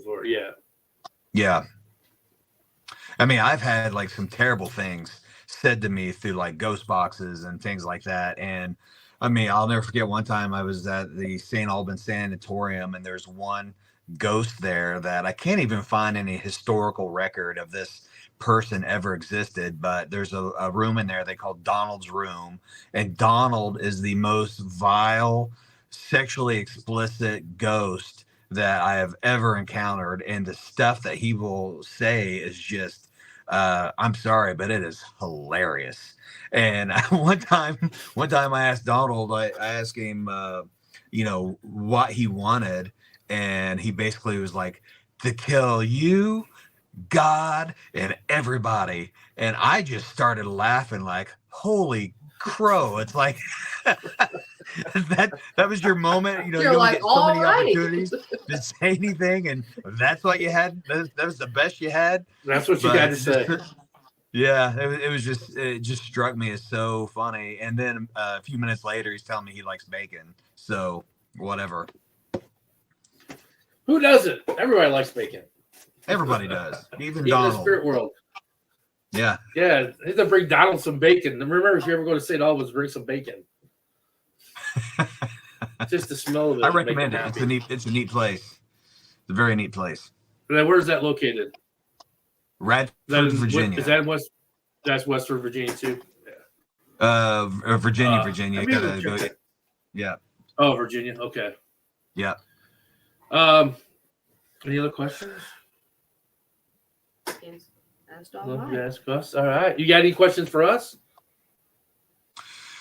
So what's your guys' goal with your investigations? What's your main objective? Main objective. Mine's been totally the curiosity of, and I've always said it from the get-go. If I could have a ghost come down and have an interview with me, that I would answer my questions, and then my job would be over. I mean, that's pretty much, I want to know why are they here? Why, is there a choice that you get to make? Is there something that you did wrong? What makes you have to stay that you don't, or is there not a better place? I grew up Catholic, so, in my religion, there's a better place. I'm not a practicing Catholic right now. I mean, I think their religion is very, it was forced upon me as a kid. Like my kids have got to make their own decision on what religion they want. So, I get a lot of bad talk from Catholics. Like, what do you do? You're a ghost hunter. You're not supposed to be doing that, but it's okay for the priest to do exorcisms. I don't want exorcisms. You know what I'm saying? It's hypocritical, but, I would love to know why they're here. Yeah. I mean, Catholics pray for people in purgatory. Yep. So, I would love to know what the afterlife is about. Yeah. Very good. And I have different philosophies on, like, are we all on the same timeline, but at different times, but in that same time, you know what I'm saying? That there's different timelines and we're there. So when we're in like an Indiana State Sanitarium, in that timeline, is it still a functioning hospital? And we're yelling out, hello. And all of a sudden the nurse is like, did you hear that?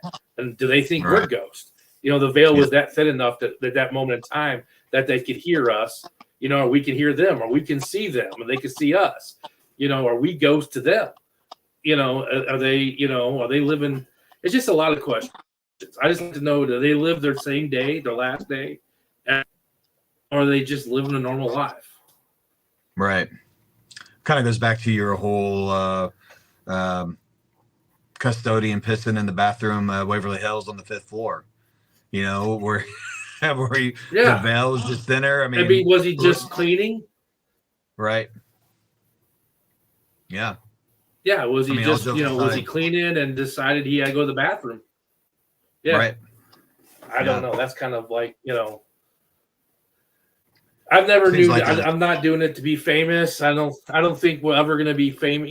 That's lightning in a bottle to some of those people. So I'm not out here to try to be the next. I mean, we get on TikTok, but it's to spread our name. We're not TikTok creators. I'm not asking for, people to send me gifts or, things that I promote. Nothing but good into the whole paranormal community, the Perry family. Like I bring people on like you. I bring building owners on to talk about their buildings, to talk about their business. If you go on our Facebook, Haunted Souls Paranormal group page, you can advertise your books. You can advertise your business.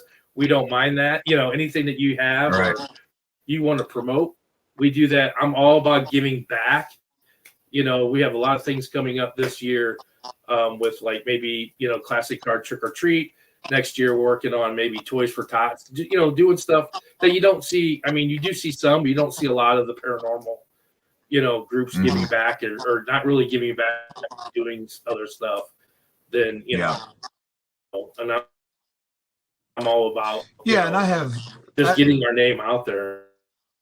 Yeah, and I wasn't necessarily picking on TikTok, but there's definitely a difference between raising awareness of your work and what you're passionate about versus being a content creator, clickbaiter, you know what I mean? So all of those things at our disposal can be used in a positive way too. So yeah, I get what you're saying. Yeah, that's what we're trying to do. The big thing, like when we do events, I like the new people. I mean, I welcome all the veterans, the seasoned veterans and stuff, but I love the experience that new people have never been on a ghost hunt and the mag light goes off or the REM pod goes off and how their face lights up. They're like so amazed that just happened, and that they saw something. That, to me, it's like, it's like the first time I experienced it was like, oh my God, that's, I can't explain why that metal box went off. Or, I just, you start looking at it like, okay, is there a button on here, with the mag lights or, cat ball or stuff like that. And then, people walk up and they pounce and they jump. And, well, that didn't make the ball go off. Then how did the ball go off? Someone had to push it or someone had to move it, So I love when the new people come to our events. Because we asked that question when you buy a ticket. They're like, is this your first paranormal investigation? And I'm just like, oh man, this is great. Like all these new people are coming. And, I love to share, what we do and stuff like that. I think that's cool. I mean, a lot of it, there's a lot of negativity in the paranormal community. Like we do the exact same thing. Everybody does the exact same thing. We both go hunt the same buildings and stuff, but people are just so bad at times. Yeah. And I don't know.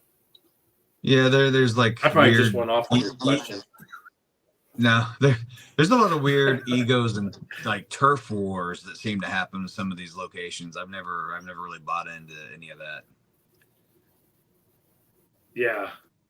It's like I'm like, you're like, well, why is it just your building? See my black shirt? What you got?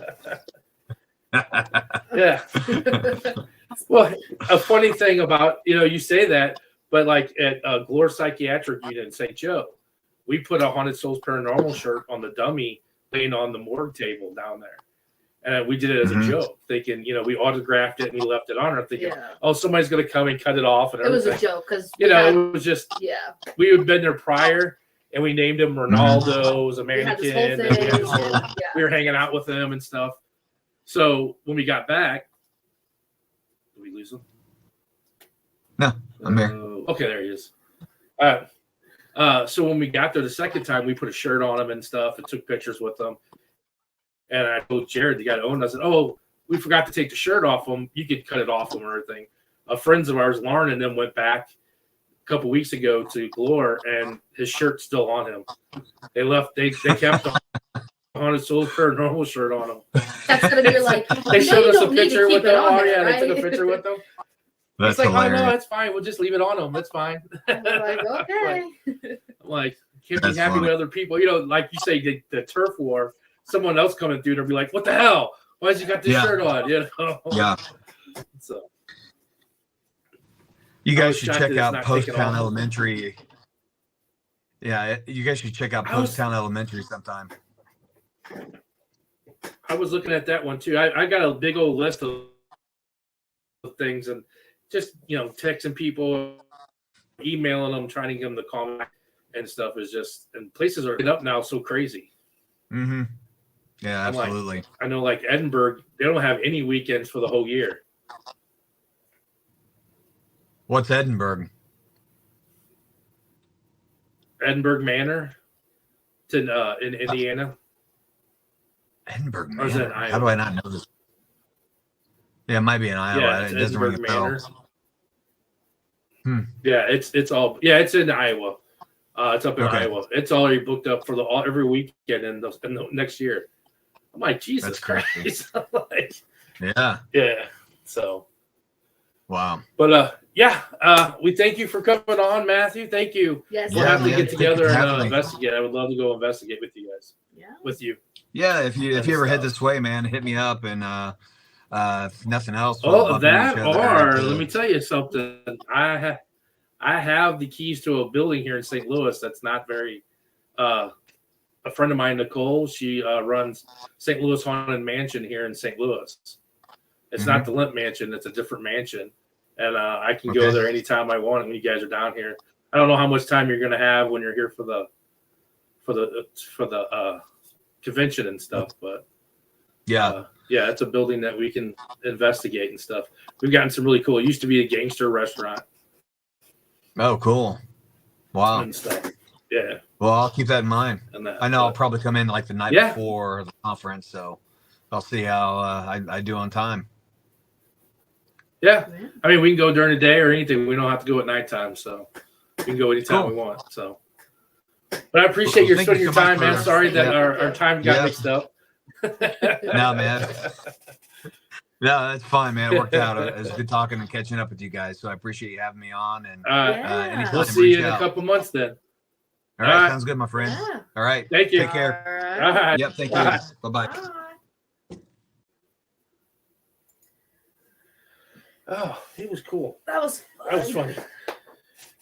Susan. Hello, Susan. Sorry. You're ears. Oh wow, where'd she go? Right there. Oh, there she is right there. Yes. Hello, Susan. Sorry you're late and stuff. Addie said, oh, happy birthday to Lauren. Yes, Lauren, happy birthday. Because they have one of the cheapest rental fees right now. Oh. Who's that? Edinburgh? Yep, Edinburgh. Edinburgh does? Yep. You would think that would be very cheap, man. That place is huge. Maybe they're trying to, sometimes if you're like, let's bump down the prices and get these, I guess. People know that, and you get a ball booked up. I mean, hey, it's working. They're getting the money. So, Abby, I'm all about this. Monroe house. We need to go 3 nights, maybe do Thursday, Friday, and Saturday. What do you think? I know she wants to live there, so I mean, she's all about setting up camp. Why don't we do like a one-night event and then a personal one? Why? What's wrong with 3 nights? I don't know. I'm gonna wind up getting a You're not even hotel. gone yet. You're already scared of the place. Look, I'm scared of the paranormal. I will admit it. It's okay. First step is admitting. But skinwalkers? Have you ever seen the videos? I can't watch the TikTok videos. Like my dog's a skinwalker. I'm like, oh, I can't watch it. Why? Because he walks on his hind legs? And then it looks at you and it's like, are you? They'll ask a question. The dog's just like looking at the person like this. I'm like, ew. Why? Get rid of the dog. But I mean, it sounds fun. It sounds fun. But I know I'm gonna be videotaping that whole night. Happy birthday, Lauren. Yes. Tomorrow's Lauren's birthday.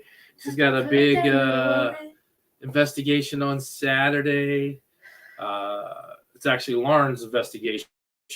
Yes. She invited us to come along. Mm-hmm. So we will be investigating Mineral Springs on Saturday. Yeah. Going back to the Teresa Teresa said, I'm a school. You know, you could just go right on in with Mo. I'm a scaredy cat. She said, I'm a scaredy cat, but I'm interested. Hey, Yeah. it keeps me going. I go back every single time, but I'm terrified. Yeah, she's terrified. But yeah, no. I'm brave to a point. Don't get me wrong. I You never ever scare said moments? that I'm like Zach wise. No. But yeah, Lauren What? says, I'm so excited. I'm so excited. yeah. I've been to Mineral Springs. Teresa said, and I'll pass out if I see a rat or a mouse. We don't see too many of those. Shockingly, we don't. No. But we do see mice. We do see some mice every once in a while. They'll go across the laser grid and stuff. I don't know where y'all been. I've never been there. At the laser grid, was that Missouri State Penitentiary? There was a mouse going across the laser grid. When I wasn't there. Oh. Probably one of the times you were there. I did not because I don't deal with them either. But yeah, no, I've been. This would be my second time at Mineral Springs. So I know you've been there like She said, I can 10 hear times. you. I can hear you. Well, I'm glad you can hear me. That's a good thing. Yeah, She just says, Yeah, Teresa, yeah. you can do it. I have. but There's yeah. Jenny. Hello, hi, Jeannie. Jeannie. I think you said Jenny. I said was like, Jenny first, and then Jeannie. I always want to say Jenny at first. I'll be okay after I pass out. Hey, I mean, it's all right. All these people are going to pass out. Yeah. But Oh, let's Yep. do it. She said, I hear you. Oh, I can hear you. She wants to do 3 nights. Abby says 3 nights. And we're going to sleep in the house, too. you were sleeping in the house. I am not. I'll I'll sleep in the house one night. Abby says she knows a good bed Airbnb. Perfect. You know what? You guys can stay at the Monroe house. I'll stay at the Airbnb. Getting a nice hot shower, nice sleep. Ready to go back to- Well, Yes, if that you was like fun. Mineral Springs, I know for sure. I have a couple places in lock for next year. We're going back to Melbourne Manor. I'll kind of just throw up a little bit. Melbourne Manor will be in October. I'm still working on it. The end of March with the Metaphysical Fair here in St. Louis at St. Charles at Harrah's. We'll be doing that one, and I believe we will be at Mineral Springs that night. I just nailed that down today. So we'll be at Mineral Springs the end of March. I believe it's the 30th. And then in July, What's our hot summer going to look like? July is Is that a what's going to weekend. That is going to be a weekend event. It's 2 locations. It'll be McIntyre Villa and Glore Psychiatric Unit. be? So we'll do McIntyre Villa on Friday and Glore on Saturday. So that's a 2-night event, or you could buy 1 ticket for each night. Mhm. But that's that. We are working on some things for Tennessee. We are working on a West Virginia trip. Is that personal? This is going to be personal because I've ran into some situations right now of a lot of places won't rent you out the option of holding an event. Trans Allegheny will not let us do an event. We cannot sell tickets. Either will Sweet Springs. They do not let us do events. I was trying to do West Virginia Penitentiary, and I was trying to do Lake Shawnee Amusement Park. There's actually an amusement park that's haunted there. So I was trying to do a couple of those places. So it's going to be actually it's going to be kind of a cool, we're going to promote it and see, because we're going to need 20 people for it to be a reasonable price of $150. Trans Allegheny will have to have at least 19 people to make it 150. It's like almost $200 a person if we only do 10. So it's kind of, that price is pretty steep for a Saturday. So if there's a lot of people that want to do it, it's going to do a Haunted Souls road trip. It's not going to be like you buy a ticket or whatever. I mean, we're still going to kind of run it like we can do an event. You know, we have plenty of equipment if you don't have none. If that's something that you like to do, it's going to be maybe possibly a Friday, Saturday, Sunday, maybe a Thursday, Friday, Saturday, come home on Sunday. I don't know, but I know I have at least Madison's down, I'm down, and I think I have 2 other people that are down for it. I want to do that amusement park because that sounds awesome. I've never done an amusement park. So it will be that's in the works. It's just a matter of trying to find what nights that they both have the free, one Saturday, one Sunday, one Friday.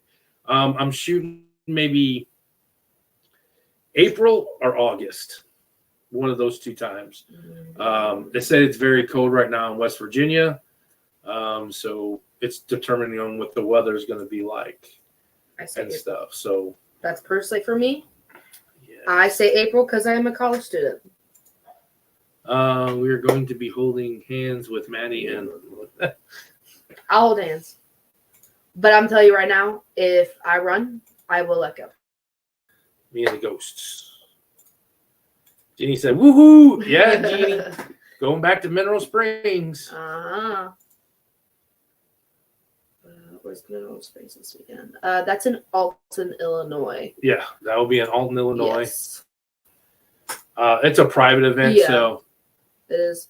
We are in. Just got to plan for days. I knew she was gonna say that. Who's we? You taking toothless or toeless with you? She got a bearded dragon named Toeless because he's got his toes amputated. Poor bearded dragon. Oh, probably her and Gina. Jeannie's going to the Glore weekend. Except for Glore weekend. You going to the McIntyre Villa in Glore, huh? Oh. McIntyre is great if you haven't been. Are we doing McIntyre event? Yeah, McIntyre. It's going to be an event on Friday and an event on Saturday. Ooh. It'll be a 2-night event. Susan says she's in for West Virginia. You weren't asked. No, I'm just joking. We are already a little together. Hey, I'm dropping hands. I was just saying, my investigation partner, goofball, Gina. I know who she was talking about, but you don't see her on the podcast no more. I knew who she was talking about. I knew they were going to be like, we're in. Yeah, so it's going to be a road trip because I think the furthest place, we're going to start with the furthest place and work our way back towards our state. That way we're not driving. I think it was Sweet Springs. I think that was 9 hours. It's like driving. Hey, Susan and Jeannie. It's like driving up to Minnesota. Yeah, this time we're driving to the furthest place and driving back. We're not driving to the shortest place and then driving further and coming back. No, I mean, no. When he was talking about the amusement park, though, I was like what kind of amusement park are you talking about? So And apparently, he's like, well, and I was like, is it like a working one? He's like, no, it's abandoned. I'm like, cool. apparently it's like it's or not possessed. I want to say it's not possessed when you something as the ground is not. It was a burial ground. Yeah, but I'm trying to think what the word they use. I can't think of it right now. It's not like it's bad ground or something. It's I can't think of the word. It's not helping me right now. But anyway, the ground is possessed or whatever, and there's apparently there have been multiple deaths of rides malfunctioning and killing people. Yeah. There's a little girl in pink that walks around the cemetery. There's another older man that walks around there too. They've had. So I don't know. We'll have to decide what we're gonna do. If we're gonna do the amusement park or Sweet Springs, and it's gonna be an expensive trip because a lot of these places are gonna cost some money to go. So everybody should save their money now. Save your income tax. Lauren says my invest. Oh, I'm sorry, we're at that one. Sorry, I missed this year. year. Oh, for Glory. Oh, for Glory. Yeah. Yes. Well, now you get McIntyre Villa, which is only like 20 minutes away from Glory. Yeah. So and that's why I figured do home. it. It's a great place. That's the place that we stay the night at. Stanley Hotel. That's in Colorado. Mineral Springs is a different. Clowns are bad. We're not good. I was thinking about doing the Nevada Clown Motel. So yeah, I'm going through a lot of these places right now. Still trying to get dates. Last year was easy because I just picked dates and then I worked all of our Paracons around their dates. Mm-hmm. And this year we have Paracons that we're going back to and festivals we're going back to. So now it's trying to fit these events around these different of Paracons and festivals. Mm-hmm. And it's, look on the calendar, this date is booked, I'm trying to get everything of what festivals. You guys get your tickets for if you we'll be at the festivals I know of right now. If anybody got any other Paracons they want to send our way, I know we're going to be at American Hauntings Paracon again, which is Troy Taylor's in Alton, Illinois, because that is a close one. I know I'm not supposed to. I can smell the food. Oh, I'm not supposed to say anything. I don't know, but hold on, everybody. We actually might be holding Haunted Souls Paranormal. Well, St. Louis Haunted Mansion, if everything goes well in March or April, we might be holding a Paracon here in St. Louis. So we'll be holding a Paracon here. But we have. Said you were not supposed to say anything? I don't know if I was or not. Oh well. I was like, if everything goes well, if all the inspections go well and everything like that. We just gotta get the building. Yeah, we gotta get the building up for code. So, we're doing that one. The Great American Hauntings. Great American Hauntings. That's in June. At the end of June, 22nd, 23rd. June 1st. Shout out to Kenny and Kimswick. We'll be at the Strawberry Festival. And then we have all the metaphysical fairs. So that's March in the middle in Kansas City. If things go well, we're actually going to have a ghost hunt I'll find out on Thursday. It's called the Hall of Waters. It's not a very popular place. It's been investigated. We have seen it. The guy said that if you was to pull it out of the ground and set it on ground, it would be 6 stories high. So it goes 6 stories underground.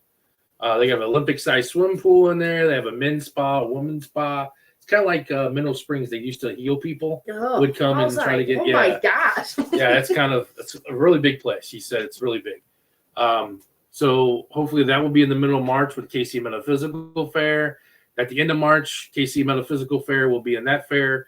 At the end of March at Ameristar in St. Charles. That's when we'll be doing the Mineral Springs Ghost Hunt. In May, we have the KC Metaphysical Fair in Tennessee. I haven't nailed down a place yet for that one. That's kind of tough. A couple places I had already booked that night. So we'll be there. We'll be back in Kansas City in July. And then so October, we have Melbourne Manor on the 5th, which is night out that following weekend. Which if The you want to next go this weekend, year, the tickets really sell out like within 4 hours. Yeah, I was talking to Kenny about asking them why they don't do a 2-night event. They can sell tickets for 2 nights. Yeah. So if That'd you be if crazy. you want to come see us, if you want to go, Witches Night Out was really fun. They really sell it in cool. like Dress 4 up as hours. witches. Yeah, Nice. you gotta Save like, up for money for that because you'll buy everything when you're drunk. yeah, you have to buy your tickets. Like they release them. Kenny said like at Within 4 hours. yeah, like at midnight they sell out. Yep. So Melbourne, Witches Night Out, KC Metaphysical in Collinsville here in St. Louis. If everything goes right on that one, I'm trying to get the YMCA in Alton. See if Mark will let us release that one to us to let us use. And then that next weekend on Halloween weekend, we'll be in Kimmswick again for the Apple Butter Festival. Apple butter. So I think They're having Kenny a said, Kimmswick what did year, Kenny said it was like man. 100,000 this year or something? Yeah. Something like that. Somewhere over 50,000 people came Yeah. through there in 2 days. Hey, So it's a Kimmswick year. we do so well in Kimmswick. I We met know. Lily in Kimmswick. Love Met one of our Kimmswick. things. We met all kinds of people. Actually, I like this meeting new past people. this past weekend was the first time I actually saw the town of Kimmswick. I only saw before this past weekend. I only saw Kenny's shop. Oh, that's right. We went to the Christmas. We went walking around for the Christmas, Christmas yeah. festival. That was a little cute little. They lots of stuff. sold out. They had a cookie walk this weekend, 3 days. That you go around, you get cookies from all the We stores. saw them. They sold that out. Everybody just buys the crap. Like they sell tickets at Kimmswick, man. They buy it. They sell it. I know. We couldn't even get a free cookie from Kenny because they only had. So much. I think Kenny said he had what 1,400 cookies. Yeah. That's crazy. But I'll be back there on the 18th. I'll be back to Kenny's shop on the 18th. Me and my grandma are going to go look at a shop. Oh. My grandma's wanting to redo her bathroom. Oh, you're going to Kenny's? Yeah. There you go, Kenny. Shout out. Haunted Souls Paranormal sending you some business. She's looking to do her bathroom. She just remodeled her kitchen. Yeah. And she's So- like, I want to change in my bathroom. I'm like, well, we know someone that does kitchen and bath. So Anybody want a kitchen and bath, go see Kenny Brown. Kimmswick Kitchen and Bath. Kimmswick Kitchen and Bath. Missouri. Yeah. And I'm going to start getting a punch card. Oh, whatever. Mom just said, it was me, Kenny. Whatever. Whatever. We'll take that. And off. are you taking her? No, I am. For anybody that doesn't know, that's my mom. That's what I'm talking about. That's why I'm talking back. Other than that, everybody, next week, Santiago. It's going to be a great show. If you don't watch it, you're gonna miss out. This guy is hilarious. I gotta get my abs ready. I gotta get my abs. Oh, I'm gonna be laughing the whole time. But one day I will inherit that house. So I want it done right. No, yeah. Like Kitty said, well, thanks. Sending you some business, man. Yeah, you send us business, we're sending you business. But this weekend we'll probably wind up going live at some point. Probably. I don't know how well it goes. Yeah. We might hop on a couple, different times. We might do a little walkthrough before because we have it from like 5 o'clock at night till 10 in the morning. Which I'm excited to go see their shop, their haunted. Their museum. I'm excited to go see that. Dave's got the Asylum Museum there. Mm-hmm. We're gonna see that, but maybe we'll do a little walkthrough. Maybe we'll hop on a little bit during the night or whatever. But I don't know. It's a little private birthday investigation. So yeah, I think Lauren's got some people from Texas coming.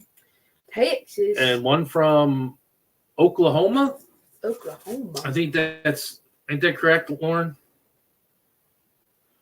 Mineral Springs is in Alton, Illinois. Yeah. It's kind of like a home from home. It only takes us like 40 minutes to get there. So and that's with the traffic. Yeah, so it's nice that we can come home and sleep. We don't have to stay at a hotel or nothing. Yeah. Nebraska, not Oklahoma. Nebraska. Texas and Nebraska. Yeah. Maybe we get her to go to Melbourne Manor in October then. But, You're welcome. But yeah. So that's our next coming up weekend. And Next week is Santiago, man, this guy is a huge. He is probably gonna be That's the other festival we're going to do in Parago, Arkansas, Arkansas, home of Kathy Duncan Klein.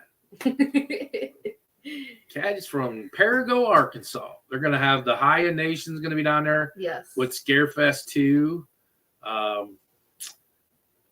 Paradox and the Journey into the Haunted. So Paradox is from Texas, and that's Chuck. And Journey into the Haunted is from Nebraska. So we get to meet some new people. That's which her is favorite nice. place. She'd definitely We'd be down. Melbourne. Yep. But she's not far from there. No. I love Halton. Halton's very, very haunted. And that's the thing is, like, right now we only know about Mineral Springs, but we've been trying to want to get different places in Alton. So yes. So, yeah. And then Santiago will be on. We'll be talking about all kinds of stuff. His hats, the upcoming festival, Scare Fest. His movies. I'm gonna let him tell you guys the story of the Walking Dead story when he first got on. I'm probably gonna laugh the same as I laughed the Make first time I heard it. make sure it's gonna be definitely rated R because the man has a mouth, so there's gonna be cuss words. But it's but he's hilarious. He's a great, funny guy. And then our season finale 2 weeks away, Athena, the zombies. Which these next two are gonna be totally different. We have like a movie star kind of person, and then zombies. Zombies. So we're getting away from like the paranormal. But Santiago does paranormal stuff too. He does do. But I like to talk about everything that he does because he does do a lot for the High Nation. He is a veteran. He's been in the military. He does a lot of stuff for PTSD and stuff like that for the soldiers and stuff. So I want him to get out here and blast his stuff and tell his stories and stuff like that. I was looking at Day of the Dead in Chicago, that conference they have. Yeah. It's like $375 for a table for 3 days. Yeah. But they have like everybody from Hellraisers is going to be there. They played all like Pinhead and all them. They're going to be there. The little boy from Pet Sematary is going to be there. Oh, I know that one. He's older now, but the boy that played him. The one Nightmare on Elm Street, the redhead curly hair girl, she's going to be there. There's a lot of movie stars. It's kind of like that horror type thing. Yeah. There's a lot of movie stars that are going to be at that one and stuff. But I don't know. I'm thinking about doing it. I don't know. Maybe. Maybe. We'll see. We'll finish up the comments here real quick. Mostly amazing man serving our country. Yes, he's an amazing human. He's so funny. He is so funny. But yeah, Athena, and then we'll take our 4-week break. 4-week break just to kind of get everything going, changing some stuff with the layouts and just the post of our podcasts and just kind of get some things up on our website and be with our family for the holidays, not have to worry about everything, and then finalize our 2024 schedule. Yes, hopefully I have a good idea by next week. Hopefully by at least the next 2 weeks, I'll have our full schedule out, and then we can start running our ads. Mm-hmm. Working on a couple of things. Set up and we might do a season pass where if you buy a ticket to all the events, you get a discount price for all the events, kind of like a season ticket type thing. I offered it to Susan. I told her so I can give her a season pass. We're running Six Flags out here. Run Six Flags. You get a season pass. You come to all the events, you get a discount. Oh, a big discount. It's gonna be worth it. Yeah. But it's something we guys follow us. Our Haunted Souls Army. Is that what they came up with? Our Souls. Souls Army. Our Haunted Souls. But other than that, check in next week. It's going to be a good show. Thank you for staying here and watching us. And thank you for the people that come support us every week. I'm just totally amazed that I know you come to see Madison, but it's okay. You. I love you. And everything. I love every one of you. Everybody be safe. Stay spooky this week. Stay spooky. Bye, guys.